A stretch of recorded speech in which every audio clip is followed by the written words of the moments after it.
For nearly 40 years, Too Short has ruled as the king of the Bay Area.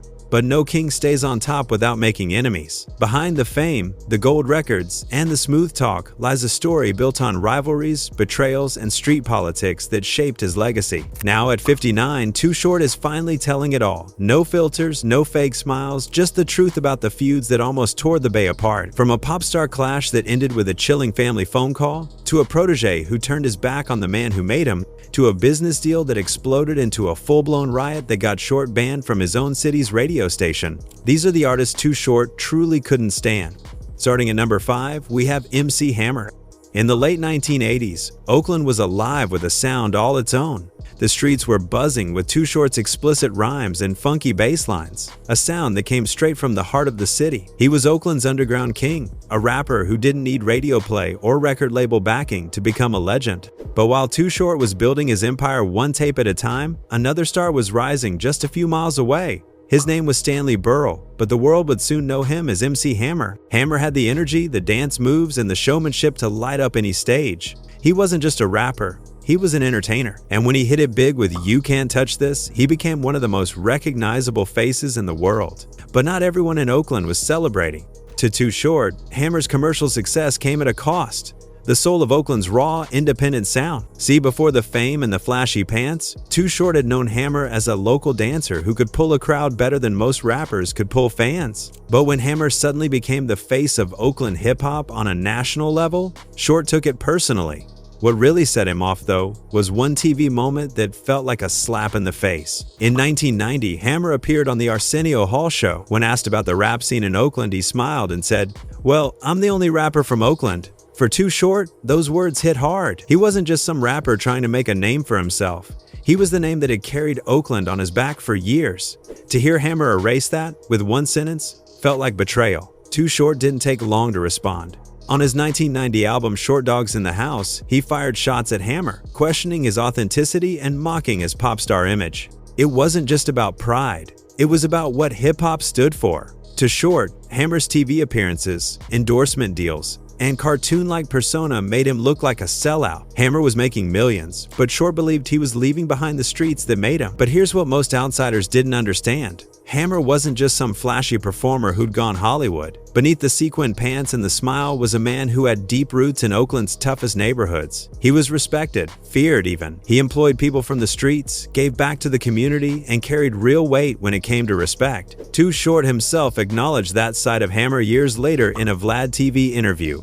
When rumors spread that Hammer had put a hit out on third bass rapper MC Serch, Short was quick to clear the air. He said Hammer didn't need to pay anyone to handle business. If he wanted something done, it would get done. Redman even recalled an encounter where Hammer personally confronted him over a diss track, proving he wasn't all talk. The tension between Hammer and Too Short eventually reached a boiling point. Short and his dangerous crew were gearing up for a full-on lyrical war. Diss tracks were ready, emotions were high, and the streets were buzzing with anticipation. But then something unexpected happened. A phone call that changed everything. Hammer's older brother, Louis Burrell, reached out to Too Short's camp. He explained that they had just come off a long, exhausting tour, and during it, someone in their circle had been killed. They weren't in the mood for more drama. He made it clear, "Bruh, we are not coming home to this. We're not." That one conversation brought everything to a halt. Too Short understood what that kind of loss meant. The beef suddenly felt meaningless compared to real life.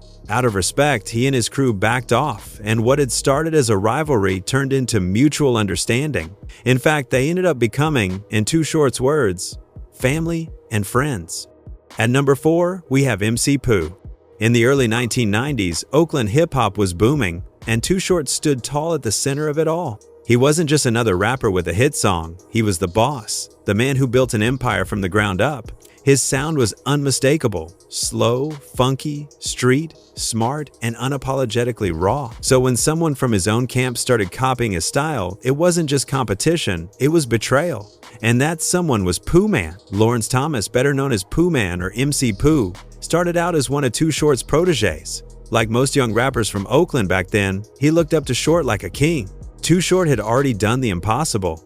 He'd gone from selling homemade tapes out of his car to going platinum without ever losing his street credibility. Everyone wanted to be part of his movement, and Pooh Man was lucky enough to get that chance. In the early 90s, Short brought him into his inner circle, the Dangerous Crew, a tight group of rappers, producers, and musicians who were all about keeping Oakland's sound alive. It was supposed to be a brotherhood. Pooh Man got his big break when he appeared on Something to Ride To, a posse cut from Too Short's 1992 platinum album, Shorty the Pimp. It was an introduction to the world, a signal that he was now part of the family. Riding on that wave, Pooh Man dropped his own project, Funky As I Wanna Be, with full support from Too Short's camp. The video for the title track even featured Too Short and producer Ant Banks, two of the biggest names in Bay Area rap at the time. Everything looked solid.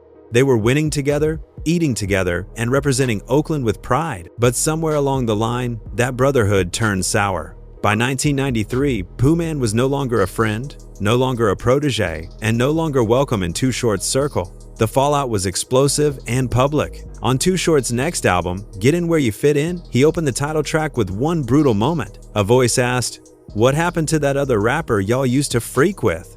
And just like that, Short tore into Pooh Man with one of the coldest disses of his career. He called him a wannabe short dog and made it crystal clear. Pooh Man was finished. To fans who followed the Oakland scene closely, the reason behind the beef was clear. Pooh Man had started sounding too much like Too Short. The same cadence, the same beats, the same subject matter. In any other city, that might have been seen as flattery. But in Oakland, where respect and originality meant everything, it was crossing the line. For Too Short, this wasn't just about ego, it was about business. He had spent years perfecting a sound that was uniquely his. It wasn't just music, it was his brand. And in hip-hop, when someone mimics your brand too closely, it can destroy what you built. Pooh Man's imitation wasn't seen as tribute, it was seen as theft. And for Short, that couldn't stand. Pooh Man's exile became one of those unspoken lessons in hip-hop about knowing your place. One minute, you're standing next to a legend, sharing the spotlight. The next, you're blacklisted and forgotten. In an era where crews operated like families, and families followed the word of the boss, Too Short made it clear that no one, not even his own protege, could challenge his crown. Ant Banks is next on our list. Every legend has that one person behind the scenes who helped shape their sound. For Too Short, that person was Ant Banks, a man whose fingerprints are all over some of the greatest West Coast albums of the 1990s. Their story isn't one of betrayal or hate. It's the story of two creative minds who changed hip-hop together, and then, like so many great duos, drifted apart when life took them in different directions. But make no mistake, their partnership built the backbone of Oakland rap. Back in the early 90s, Too Short was already a major force, selling tapes out of his trunk and turning street stories into platinum records. But behind the mic, there was a storm brewing. His longtime engineer Al Eaton started pushing him to make more radio-friendly music, the kind of pop-infused rap that could compete with MC Hammer's chart-topping hits. Eaton wanted Short to ditch the funky bass lines and gritty street talk that had made him a legend, but Short wasn't having it. He looked him dead in the eye and said, "I'm not making any pop songs." When Eaton began slowing down sessions in protest, Short decided it was time to bring in some new blood, and that's when Ant Banks entered the picture. At the time, Banks was already known around Oakland for his slick production on records for Pooh Man and Spice One. He was young, hungry, and had an ear for funk that perfectly matched Short's vision. Once they linked up, it was magic. Alongside other musical geniuses like Shorty B and Pee Wee, Ant Banks helped build what became known as the Oakland Funk, a sound that fused live instruments, deep bass lines, and smooth P-funk grooves. It was the perfect balance of street and soul, and it changed everything for Too Short. Together, they went on a legendary run that gave the world Shorty the Pimp in 1992, Get In Where You Fit In 1993, Cocktails in 1995, and Gettin' It, album number 10 in 1996. These albums didn't just sell millions, they defined the West Coast in the years between NWA and Death Row. Too Short himself has never hidden how much Ant Banks meant to him. At a 2023 event honoring Banks, Short took the mic and said, "Thank you, Anthony Banks. Thank you for the funk. Thank you for the bass. Ain't no bass like Ant Banks' bass, period." That's not just praise, that's a man giving flowers to the person who helped build his legacy. But like many great partnerships, things started to change. Around the mid-90s, Too Short decided to leave Oakland for Atlanta. The move wasn't about ego, it was survival. The police in Oakland were constantly harassing him, and he wanted better business opportunities in the growing southern scene. Some of his team followed him, but Ant Banks eventually decided to stay back west. He did try to make it work. He even bought a house in Atlanta and stayed for 2 years, but his heart was in California. He wanted to be close to his family and his future wife, so he packed up and went home. It wasn't a fight. It wasn't a betrayal. It was just life pulling two friends in different directions. But for Too Short, the loss was huge. Without Ant Banks in the studio every day, something was missing. The music changed. Years later, Short admitted it himself. After getting it, my music got worse because Ant Banks wasn't as involved. The chemistry they had in those Oakland sessions, the late nights, the laughter, the raw creative flow, couldn't be recreated across state lines. Their split wasn't like the usual Hollywood drama where egos explode and partnerships crumble. It was clean, respectful, and real. Both men stayed friends, and when the time was right, they found their way back to each other. Decades later, when Too Short joined forces with Ice Cube, Snoop Dogg, and E40 to form Mount Westmore, guess who was right there in the studio producing and engineering the tracks? Ant Banks. That's the kind of bond that doesn't fade. Theirs wasn't just a working relationship, it was a brotherhood built on mutual respect, honesty, and the love of music. While so many hip-hop stories end in feuds and bitterness, Too Short and Ant Banks showed that not every separation needs to be messy. Sometimes people grow, move, and evolve, but the legacy they built together lasts forever. Moving on to number 2, we have the Lunas and Chris Hicks. When you talk about Too Short's career, there's no shortage of wild stories, but none hit harder than the time Oakland turned on itself. This wasn't just a rap beef or a few subliminal disses in songs. This was chaos, a full-blown civil war that started with whispers about money and ended with fists flying at one of the Bay Area's biggest music events. It's the story of Too Short versus the Lunas and their manager, Chris Hicks. This was a feud so explosive that it nearly tore the local hip-hop scene apart. At first, everything was good. Too Short was the godfather of Oakland rap, the man who had opened doors for almost everyone coming up after him. The Loonies, known for their massive hit I Got 5 on It, were part of that next wave. And their manager Chris Hicks was one of the most influential figures in the Bay. Back then, everyone was connected. Same studios, same circles, same vision. To outsiders, it looked like one big family. But beneath the surface, jealousy, money, and ego were starting to poison the water. According to Yukmoth from the Lunas, things started to go bad after Too Short played the character Lulock in the 1993 classic Menace II Society. It should have been a proud moment for the Bay, one of their own making it big on screen. But behind the scenes, there were whispers that Too Short wasn't being straight with his label, Dangerous Music, about the money he made from the film. Yukmoth claimed that Chris Hicks, who was on set with Too Short, went behind his back and told Dangerous Music's other partners that Short was pocketing the movie money for himself. Hicks supposedly told them Short was hiding the bag, and that rumor spread like wildfire. Suddenly, Too Short's business partners started looking at him sideways. Trust disappeared, deals fell apart, and before long, the entire Dangerous Music label, the empire Short had built from the ground up, crumbled. In Too Short's eyes, that betrayal was unforgivable. He felt like Chris Hicks had played him, stabbed him in the back, and cost him everything he'd worked for. What made it worse was when the Lunas dropped their song Playa Haters, taking a not-so-subtle jab at Short. That was the moment everyone knew the family had officially broken apart. But things didn't stop with diss records. They got real ugly, real fast. The breaking point came in the summer of 1995 at the KMEL Summer Jam, the biggest hip-hop concert in the Bay Area. It was supposed to be a celebration, with Too Short, E40, the Isley Brothers, and the Loonies all set to perform. But what was meant to be a party turned into one of the most infamous moments in Bay Area hip-hop history. When Too Short's entourage spotted Chris Hicks backstage, tensions exploded. Words were exchanged, then fists. Hicks was reportedly beaten badly, and the whole scene spiraled out of control. Both crews had deep ties and rolled with serious muscle. The threat of gunfire was in the air, and police rushed in to shut the entire concert down before it got any. The fallout was massive. The Bay's biggest event had just turned into a headline-grabbing riot, and all fingers pointed at Too Short. The backlash came fast. KMEL, the radio station that had supported Too Short from his earliest days, made a stunning announcement. They were banning him completely. Not one Too Short record would be played on their airwaves ever again. Program director Michelle San-DeSuaso went on record saying she was done with him. For a Bay Area legend who had once been the pride of Oakland, it was the ultimate public humiliation. Too Short didn't stay quiet. He called out KMEL directly, accusing them of trying to stir up fake beef between him and E40 for publicity. He even dropped a diss track aimed at the station, doubling down on his side of the story. What had started as a business betrayal had now spiraled into a regional war, splitting fans, artists, and even radio stations. It took almost a year before anyone could calm the fire.